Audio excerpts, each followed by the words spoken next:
Welcome to the Printer's Edge with LaManna, a podcast about how to sell, buy, or build a printing business. Now here are your hosts, LaManna and Ken Okel.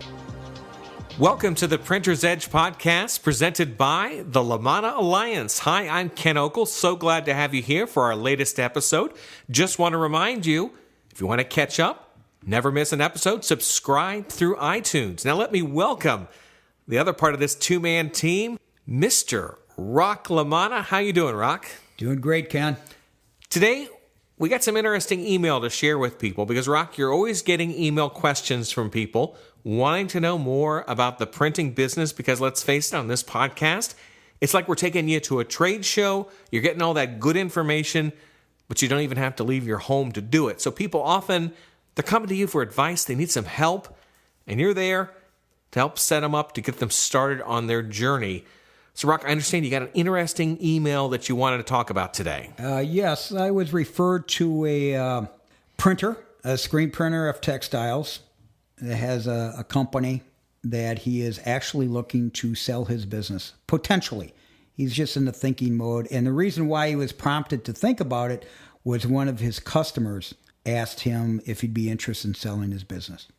And I saw, obviously we want to keep some confidentiality here, but this was an individual, youngish person, working in a good-sized city, and suddenly he kind of got an itch.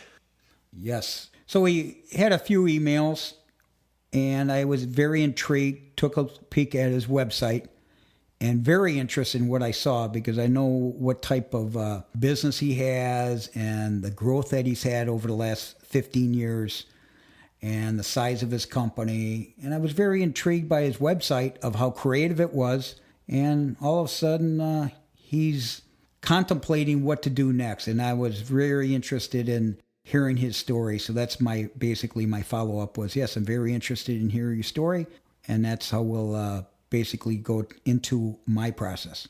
So let's maybe take us into that process because I know some people may think when they talk to you, it's just about the numbers. Basically, what I try to do is, and this particular client is out of state, United States, and very curious of what his options are.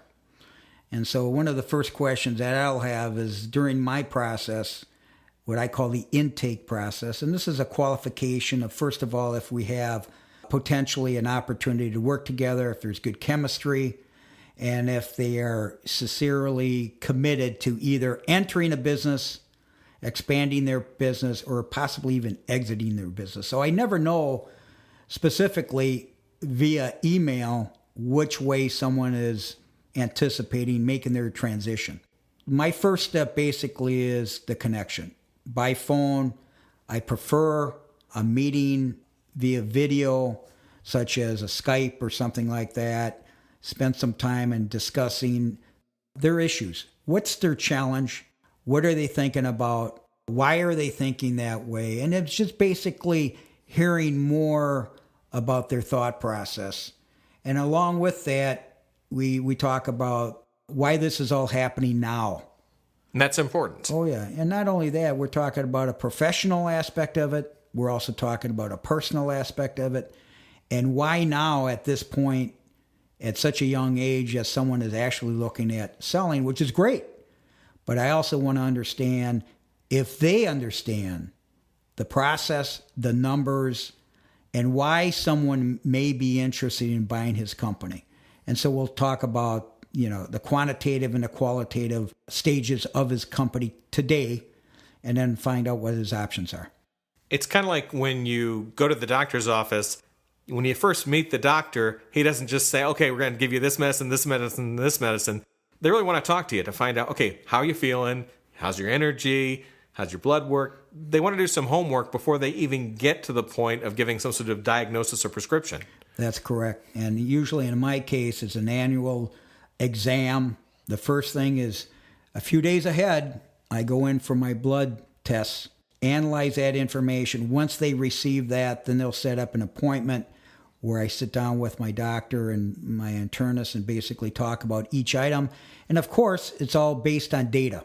And that data usually has some type of high, low, or medium designation.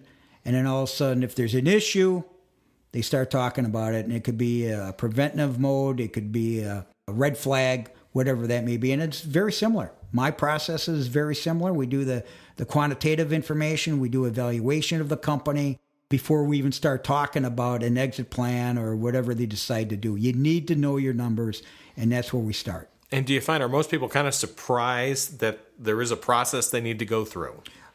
Yeah, and they underestimate the timeline, the involvement. Over the years, I've been doing this for 25 years now, doing deals for others and coaching executives, buy side or sell side, or even growth side. So while we're going through that, it takes time to understand that it's more than a year to put something like this together. In fact, right now, I would say this timeline, I'm usually working between 3 to 5 years of a transition. And believe me, if you actually say that out loud, it's very difficult for my clients to comprehend. But it's just like an athlete. You go from the minor leagues to the major leagues, and you got those the 5 skill set. You may never get that 5 skill set. However, you can improve your core technologies, your core skill set, and then always work with others to develop the other 5 skills. And kind of along those lines, I could see where someone might have an aging piece of equipment. If they're willing to make an investment in a newer piece of equipment, that might set them better up a few years down the road for a sale. Exactly. And then there's always a cost-benefit calculation that you should take into account. And there's multiple people. And believe me, the equipment that's out there today, the equipment of manufacturers, the inks, the speeds, the diversification of digital versus conventional type printing capabilities, it's all out there. So now it's really up to the leadership to basically put the plan together and implement the plan with its work staff and its suppliers. Great question, Rock, and really interesting to see how the whole intake process works when someone approaches you looking for help. I enjoy it.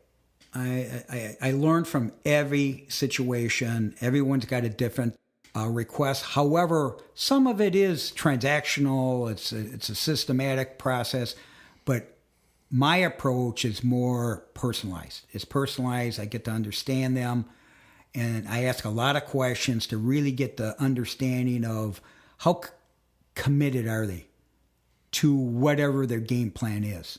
Because it takes a lot of strength, just like we were talking about an athlete, to really hone in and improve everything that they do, because selling your business or buying a business is completely different than buying or purchasing a label purchase order.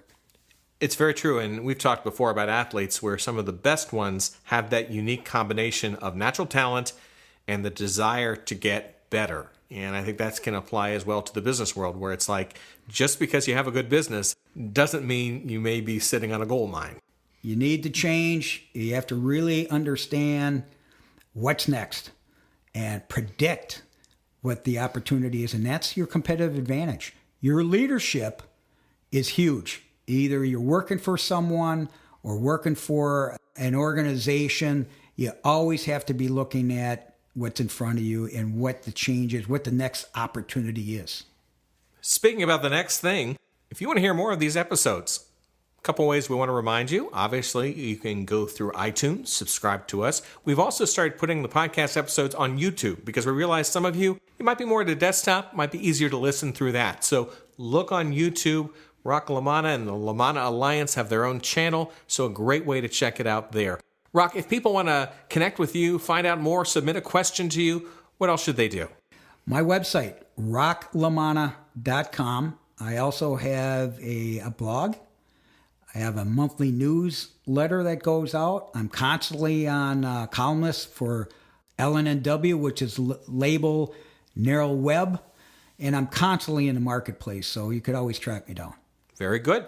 And my name, as I said before, is Ken Okel. My website is kenokel.com, KENOKEL.